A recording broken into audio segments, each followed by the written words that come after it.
កម្ពុជាកំសត់ណាស់ទៅហើយពីមុនយើងខ្វះការងារធ្វើប៉ុន្តែលើយើងក៏មានការងារធ្វើនៅក្នុងប្រទេសរបស់យើងតែយើងត្រូវវិលត្រឡប់មកកាន់ប្រទេសរបស់ខ្លួនវិញសង្ឃឹមថាបងប្អូននឹងធ្វើកិច្ចការងារនេះហើយសូមឲ្យទាំងស្ថានទូតយើងនៅប្រទេសថៃបណ្ដាភ្នាក់ងារការងាររបស់យើងបណ្ដាកុងស៊ុលត្រូវសម្របសម្រួលទៅលើរឿងនេះអាជ្ញាធរនៅតាមព្រំដែនត្រូវខិតខំធ្វើការងារនេះផ្នែកពាក់ព័ន្ធត្រូវខិតខំធ្វើការងារនេះដើម្បីដោះស្រាយបញ្ហាសម្រាប់បងប្អូនដែលត្រូវវិលត្រឡប់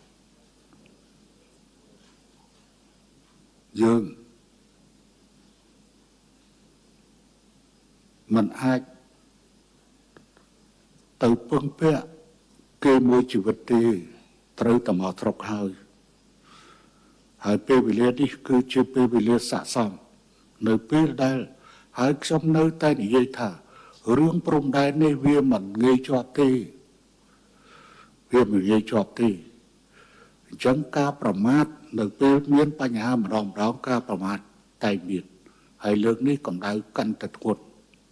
ន់